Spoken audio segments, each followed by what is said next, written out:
안녕하세요. 명광재 변호사입니다. 요즘 경기가 좋지 않은데요. 경기가 좋지 않으면 주변으로부터 많은 하소연을 듣게 됩니다. 그런 하소연들 끝에는 경기가 나쁘면 변호사들은 사건이 많아졌지요? 이런 질문도 종종 듣게 되는데요. 과연 변호사는 경기가 나쁘면 좋을까요? 정답은 아니오입니다. 왜냐하면 지갑이 얇아진 회사와 개인 사업자들이 법률 비용마저 절약하려는 경향을 보이기 때문입니다. 하지만 오늘 설명드리려는 법률 제도는 지갑이 얇아진 회사와 개인 사업자들에게 매우 유용한 제도이기 때문에 이에 관한 비용까지 아끼려는 우를 범해서는 안 되겠습니다.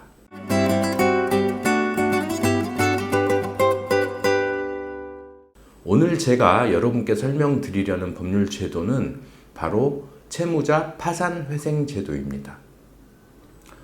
많이들 들어보셨죠? 하지만 많은 분들이 파산회생 제도를 망했을 때 이용하는 제도, 이 정도로만 이해하고 계신 것 같아서 매우 안타깝습니다.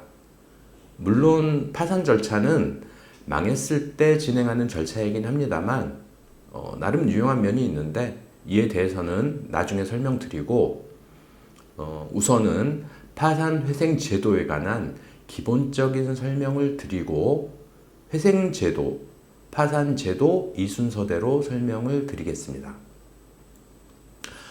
파산회생 절차에 대해서 많은 분들이 우선 떠올리는 개념은 빚을 없애주는 것이다.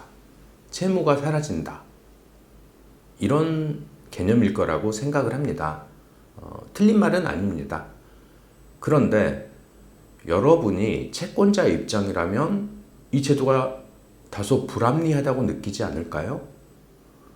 돈을 빌려준 채권자는 채권을 회수하지 못해서 경제적 피해를 입었는데 피해도 입지 않은 국가의 사법 시스템이 마음대로 채무를 탕감해줘도 되는 것인가? 이런 생각을 할 수 있겠죠. 따라서 우선 이러한 제도가 생긴 배경을 살펴보겠습니다.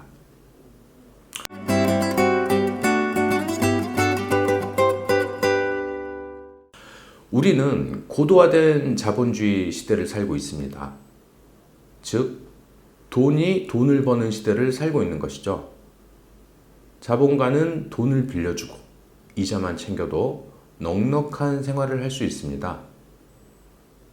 사실 바람직한 자본가의 모습은 넉넉한 자본을 바탕으로 새로운 일에 도전하고 또 새로운 산업 분야와 일자리를 창출해서 사회 구성원들이 경제적 이익을 함께 향유할 수 있도록 하는 것입니다. 그러나 이런 거는 어디까지나 이상적인 자본가의 모습일 뿐이고 자본가 역시 더욱 많은 자본을 축적하기 위한 욕망에 시달리고 있는 것이 현실입니다. 이러한 자본가의 욕망은 무분별한 대출로 이어지고 채무자가 대출금을 상환하지 못하면 끊임없는 독촉과 강제 집행으로 채무자 삶의 뿌리까지 흔들어 놓게 되는 것입니다. 결국 채무자들은 극단적인 선택을 하거나 채권자를 피하느라고 정상적인 생활을 하지 못하는 등 지속적인 경제적 어려움에 처하게 됩니다. 이렇게 어려움에 처한 채무자가 많아지면 우리 사회에도 악영향을 미칩니다. 즉, 채무자들의 경제 활동이 위축되고 이들의 경제 활동은 지하 경제로 이어지게 되며 삶이 불안정한 사람들은 범죄의 유혹에 쉽게 빠지는 등으로 국가의 경제, 사회 질서에 악영향을 미치게 되는 것입니다. 따라서 이러한 채무자들을 국가가 방치해서는 안 될 필요성이 대두된 것이고 이러한 취지에서 생겨난 것이 바로 파산회생 제도인 것입니다. 이상 간략하게 파산회생 제도의 취지를 설명드렸는데 다음 영상에서는 회생 제도부터 좀 더 구체적으로 설명을 드리는 시간을 갖도록 하겠습니다. 감사합니다.